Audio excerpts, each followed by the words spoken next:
And I also wanted to add up here that this year I have been nominated for Padma Shri, and hopefully I'll get it. I don't know.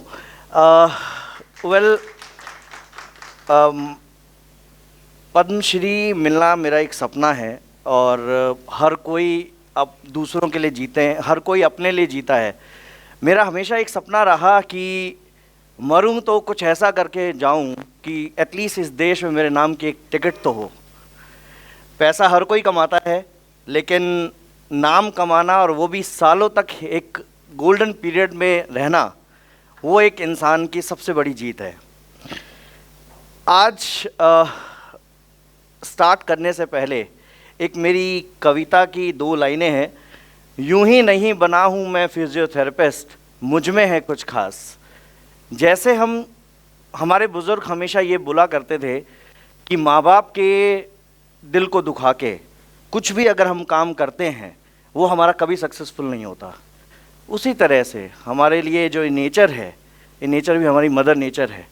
और हमने अब तक क्या किया कि हमने अपने फ़ायदे के लिए, अपनी सेल्फिशनेस के कारण इंसानों ने मदर नेचर को बार बार छलनी किया, जिसके कारण मदर नेचर माँ कभी बदला नहीं लेती अपने बच्चों से, लेकिन सबक तो सिखाती है बिगड़े हुए बच्चों को। तो इसलिए टाइम टू टाइम अगर आप देखेंगे हमारे वर्ल्ड में त्रासदियाँ होती हैं।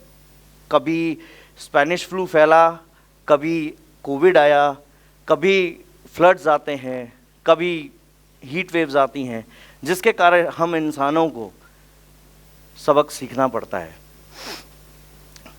अब क्योंकि मैं एक फिजियोथेरेपिस्ट हूँ, एक डॉक्टर हूँ, तो बहुत सारी चीज़ें हैं जो मेरे नज़र में हमेशा आती हैं, क्योंकि I deal with the patients lives. मगर इसके साथ साथ मैं एक प्रोफेसर हूँ। मैंने अपने स्टूडेंट्स को हमेशा एक चीज़ बताई, जब भी मेरे स्टूडेंट्स मेरे कॉलेज में आते हैं, मैं उनको ये बोलता हूँ कि एक अच्छा डॉक्टर बनने से पहले ना एक अच्छा इंसान बनो। और सबसे बड़ी प्रॉब्लम कहाँ है आज मान लीजिए हमें कुछ प्रॉब्लम होती है, हम किसी हॉस्पिटल में जाते हैं या डॉक्टर के पास जाते हैं, सबसे पहले दिमाग में ये रहता है कि आज तो कटेगा, और डॉक्टर भी ये सोचता है यार मुर्गा आ गया। कभी ये नहीं सोचा, आप किसी भी हॉस्पिटल में चले जाएं, किसी भी डॉक्टर के साथ चले जाएं, छोटे से पेन के लिए भी जाते हैं ना, तो वो सबसे पहले काटने की सोचते हैं। अरे आपका तो पेन बहुत ज़्यादा है, आप ऑपरेशन कराइए। अब आप क्या करते हो, जब ऑपरेशन की बात आती है तो डेफिनेटली बंदा सोचता है कि चलो हम सेकंड ओपिनियन लेते हैं। चोर चोर मसेरे भाई, आप दूसरे के पास गए, वो भी यही सोच रहा है कि भाई आया मेरे पास मुर्गा, तो उसने भी आपको ये कहा।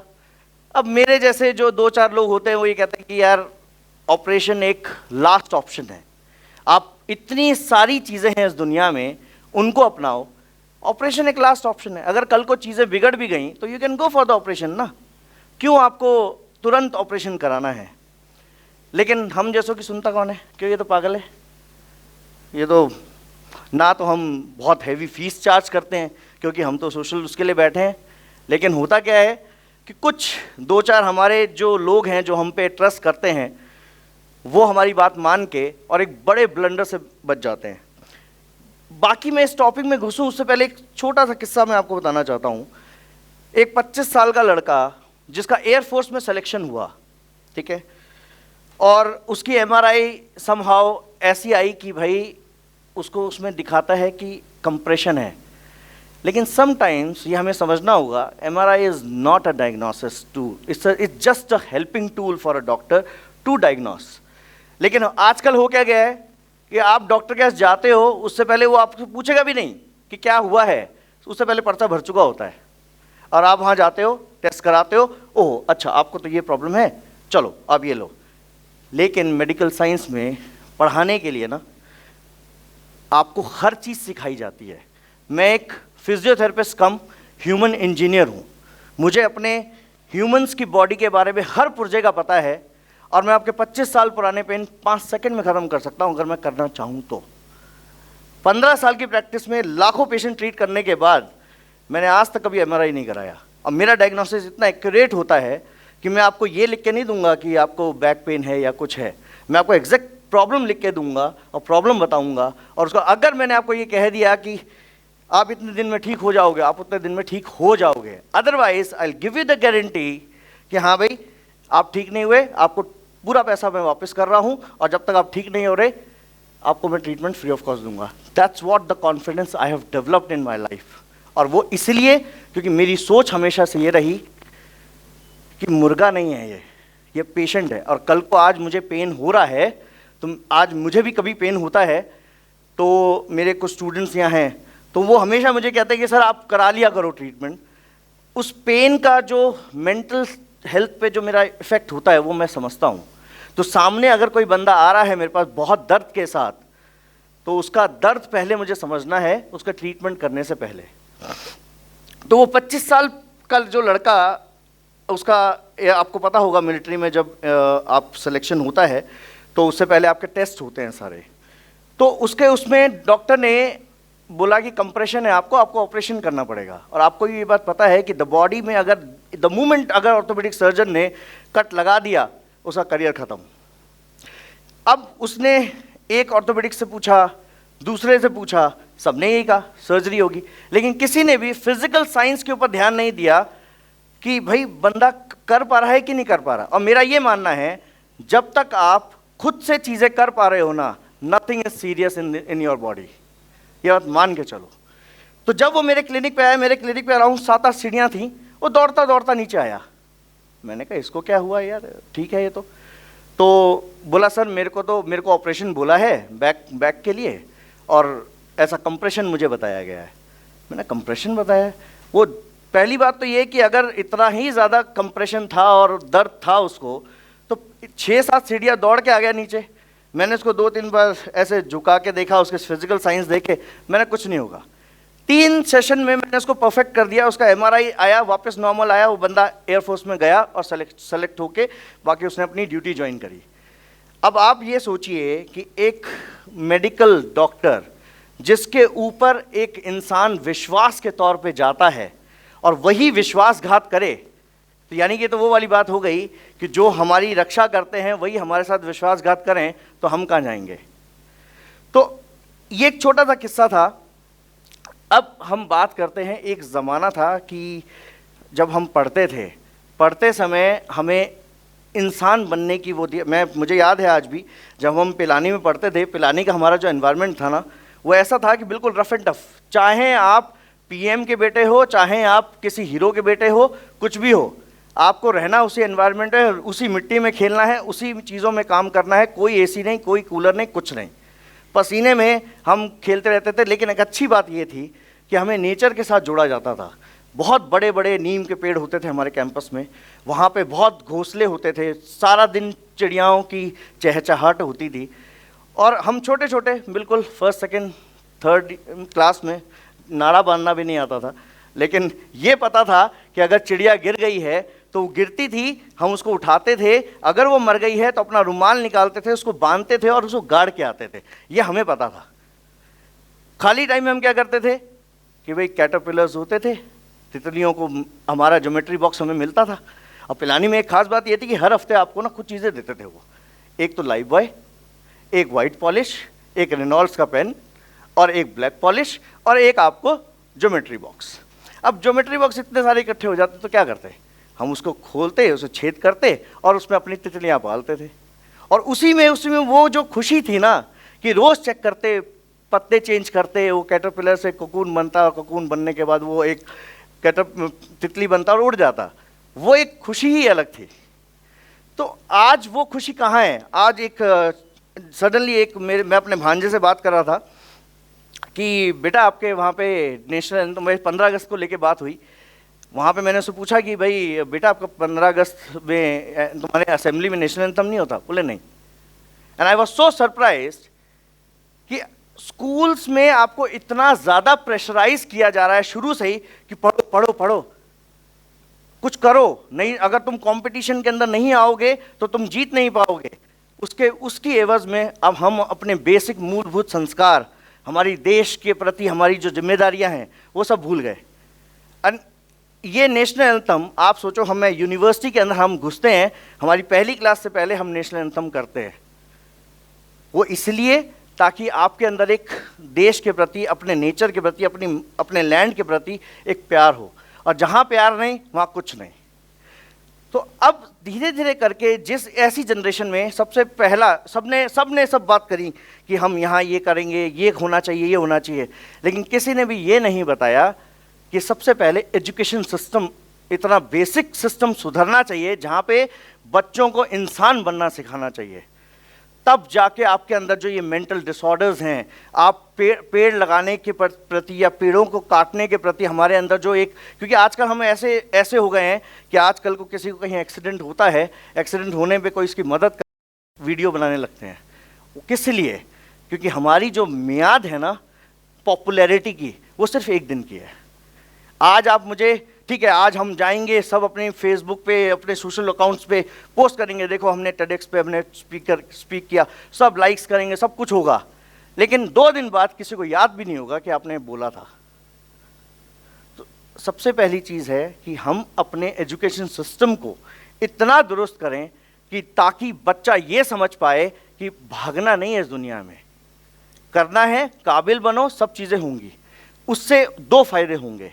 आज अगर आप देखोगे अपने बच्चों में, सबके अंदर एक चीज़ है, इमेज कॉन्शियस हो गए, छोटे छोटे बच्चे भी सब जजमेंटल हो गए हैं। हम आज हमारे देश में अगर हम कहीं जाएं तो कुछ सबसे पहले, अगर कुछ किसी ने कुछ गलती कर भी दी है तो सबसे पहले उसके मीडिया, हमारी चौथी स्तंभ सो कॉल्ड, टीआरपी के चक्कर में कुछ भी चलाएंगे और इमेज ऐसी हो जाएगी कि यार ये बंदा तो कल्प्रेट है। अब वो बंदे ने क्यों किया, कैसे किया, वो किसी को नहीं पता। उसके बाद जब ये सब चीज़ें होंगी तो आप क्या एक्सपेक्ट करते हो कि बंदा मेंटली कैसा होगा? बंदे के अंदर एंजाइटी, गुस्सा, सब कुछ बढ़ेगा। और अगर आप देखोगे आज कुछ न्यूज़ में हर दूसरे दिन न्यूज़ में आता रहता है कि एक 6th क्लास के बच्चे ने 7th क्लास के बच्चे को चाकू मार दिया, बच्चा मर गया। या कहीं अमेरिका में बंदूक से गोलियां चली, 10 लोग मर गए, 10 बच्चे मर गए। तो हम जा कहाँ रहे हैं? ऐसी एजुकेशन का भी क्या फ़ायदा जहाँ पे अपने को ये नहीं पता कि आगे हमारे लिए सही गलत क्या है। और फिर भी हमारे माँ बाप क्या हैं, क्योंकि हम सोसाइटी के अंदर ये दिखा पाएँ कि आपका बेटा कहाँ पढ़ रहा है, जी हमारा बेटा तो यहाँ पढ़ रहा है। ओहो, ये मैटर करता नहीं है कि आप किस स्कूल से पढ़ रहे हो, ये मैटर करता है कि बड़े होने के बाद वो बच्चा आपका नाम कैसा कर रहा है। तो छोटे छोटे बच्चों के अंदर एंजाइटी, वायलेंस, गुस्सा, जिद, ये सब डेवलप हो रहा है। और जब बच्चे के अंदर ये चीज़ें डेवलप होंगी तो उससे होगा क्या? हमारे माँ बाप ने हम लोगों को ये सिखाया कि भाई ठीक है, हैव पेशेंस फॉर समथिंग। अगर आपको कुछ पाना है तो हैव सम पेशेंस। लेकिन वो पेशेंस हमारे बच्चों में नहीं है। जैसे जैसे ये बच्चे, तो आप सोचो कि पूरी सोसाइटी एक टाइम में कैसा हो जाए। हम लोग तो चले जाएंगे, उसके बाद पूरी सोसाइटी कैसी होगी? इम्पेशेंट, सारे गुस्से वाले। तो भाई सारे गुस्से वाले होंगे तो सब जगह तलवारें निकलेंगी। जैसे किसी ने कुछ भी बोला, सारी तलवारें निकल गई, आपस में कट मरेंगे। हमारे लिए तो अच्छा है, पॉपुलेशन कम होगी, लेकिन उसका फायदा क्या है सोसाइटी पे? सब लोग क्लाइमेट चेंज की बात कर रहे हैं, सब ने मेंटल हेल्थ की बात करी, लेकिन किसी ने भी ये बात नहीं करी कि हम अपने घर में क्या बेटर कर सकते हैं। किसी ने भी अपने, एक छोटा सा एग्जांपल है, आज एक घर में तीन लोग रहते हैं, घर में 3 गाड़ियां खड़ी मिलेंगी। कोई ये नहीं सोचता कि भाई मैं बेंगलोर में 10-12 साल रहा एंड मैंने बेंगलोर को वहाँ पे एक अच्छा ब्यूटीफुल सिटी से कंक्रीट जंगल बनते देखा, और 10 साल के बाद मेरे से वहाँ रहा नहीं जा रहा था कि भाई क्या है, सब जगह दुनिया भाग रही है, सब जगह लोग पैसों के पीछे भाग रहे हैं, सब जगह लोग वहाँ पे ब्यूटीफुल लेक्स को हटा हटा के बड़ी बड़ी बिल्डिंगें बना दी। लेकिन उसका नतीजा सर ने जैसे बताया कि एक ने मेंशन किया था, सर आपने मेंशन किया था कि वहाँ पे बेलंदूर के अंदर पानी भर गया, क्योंकि Bellandur was a major lake hub, और मेरे सामने वहाँ पे जंगल को काट काट के बिल्डिंगें बन गई।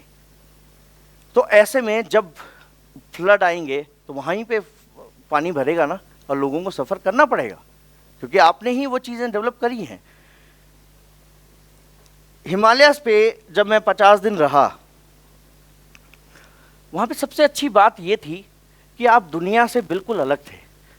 2010 में मैं वहाँ था और 2010 में 18,000 फीट पे मुझे कुछ नहीं पता था, ना फ़ोन चलता था ना कुछ चलता था। 50 दिन के बाद जब मैं नीचे आया, मेरा फ़ोन नंबर तक मुझे याद नहीं था। लेकिन उसका फ़ायदा ये हुआ, मुझे ये समझ में आ गया कि दुनिया में आप कम से कम में भी गुजारा कर सकते हो। असली चीज़ क्या है? तो आजकल देखो, हम जहाँ भी जाते हैं हम सब कुछ कर रहे हैं, सब चीज़ों के लिए कर रहे हैं, लेकिन अल्टीमेटली गोल क्या है हमारा? हम अपनी खुद की खुशी ढूंढ रहे हैं। और वो खुशी कहाँ है? खुशी किसी को नहीं मिलती, तो हम क्या करते हैं? मंदिरों की तरफ जाते हैं, अध्यात्म की तरफ जाते हैं, प्रवचन सुनते हैं, कहीं घूमने जाते हैं। टेक्निकली आज की डेट में हम कोई वेकेशंस पे जाते हैं ना, वो वेकेशंस पे अपने लिए नहीं जाते, हम ये दिखाने के लिए जाते हैं कि फेसबुक पे ओहो बंदा स्विट्जरलैंड घूम रहा है, बहुत यार। और उसमें भी खुश रहे होने वाले उसके 1% लोग होंगे, 99% गाली दे रहे होंगे कि यार इसको देखो, इसके मजे हैं। ठीक है, वो बंदा भली बेचारा लोन लेके जा रहा हो, लेकिन मतलब लोन लेके जाने के बाद भी मतलब को गाली तो सुनेगा ही, भाई इसके मजे हैं, ये घूम रहा है। अरे पर ये तो देखो कि वो बंदा जा क्यों रहा है, हो सकता है उसके पीछे कोई रीजन हो। ठीक है, वो चाहे अपनी खुशी ढूंढ रहा हो, ठीक है, यू बी योरसेल्फ। फिर दूसरी जगह हम घूम रहे हैं दिखावे की दुनिया में। आज पहले क्या होता था कि लोग साइकिल पे घूमते थे, ठीक है, आज साइकिल पे आप घूम रहे हो ये दिखाने के लिए, देखो मैं कितना फिट हूँ, फिटनेस की तरफ मैं कितना ज़्यादा हूँ। हमने साइकिल बनाया गया था कम्यूटेशन के लिए, और एक तरफ अब हम क्या हो गए हैं कि भाई देखो एक कल्चर है हमारा, देखो साइकिल। और साइकिल में भी है डिफरेंशिएशन, ये नहीं भैया 2 पहिए की साइकिल है यार। एक ज़माने में वेटलेस आया करती थी राउंड वाली, ठीक है, और आजकल उसमें भी गियर वाली साइकिल, ये वाली। बोला आजकल बच्चा भी मांगे तो पापा साइकिल दे दो, साइकिल कौन सी? गियर वाली चाहिए। क्यों? मेरे दोस्तों के पास है। ऐसे हम जब गाड़ी लेने जाते हैं तो हमारा काम तो मारुति 800 में भी चल जाएगा, लेकिन लेना हमको एसयूवी है। क्यों? हमारे पड़ोसी बोलेंगे भाई साहब क्या गरीब लोग हैं यार। तो मैं ये नहीं समझ पाता हूं कि हम ऐसी कैसी दुनिया में जा रहे हैं जहां पे हम दिखावे के लिए जी रहे हैं रादर देन अपनी इच्छाओं की पूर्ति के लिए। और वही प्रेशर आपका जो दिखाने का है वो आपको बर्बाद कर रहा है। आप जा रहे हो और ज्यादा कमाने के पीछे, और ज्यादा कमाने के पीछे। होगा क्या? एक टाइम ऐसा आएगा कि जब आपके सब कुछ होगा लेकिन खुशी नहीं होगी। एक छोटा सा और किस्सा है। मेरे पापा, he is a great man. उन्होंने जीरो से शुरुआत करी और पूरी जिंदगी उन्होंने मेहनत करी ईमानदारी से। जब उनके पास सब कुछ था, सब कुछ, जब उनका जीने का टाइम, एंजॉय करने का टाइम आया, उन्होंने मेरे हाथों में दम तोड़ा। आज से 2 साल पहले वो टाइम मेरे लिए ऐसा था कि जब मैंने ये सोचा कि यार हम कर क्या रहे हैं, किसके लिए कर रहे हैं। कोरोना टाइम में मेरे यंग फ्रेंड्स जो खुद डॉक्टर्स थे, अपने पीछे 2-2 छोटे छोटे बच्चे छोड़ के चले गए। पूरी जिंदगी पढ़ते रहे हम सब कुछ करने के लिए, और सडनली हम चले गए। तो कहानी ये है कि हम ये कर क्यों रहे हैं। तो इसीलिए सब चीज़ों की एक तरफ एक बात, द मोमेंट अगर एक सॉल्यूशन आपको चाहिए ना, सॉल्यूशन ये है कि पहले जितना है ना आपके पास उसमें खुश रहना सीखो। और अगर आपको लगे कि मेरे पास कुछ नहीं है तो सबसे पहले उनको देखो जिनके पास तुमसे भी कम है। उस दिन समझ में आ जाएगा कि we are born with a golden spoon. और एक आदमी पूरा चेंज कर सकता है। 20वीं सदी में स्वामी विवेकानंद ने ऐसे एरिया में जाके अपने भाषण से इंपैक्ट डाला था जहां पे डिस्क्रिमिनेशन टॉप पे था। तो अपनी इस टॉक का मैं कंक्लूड इस चीज से करना चाहता हूं।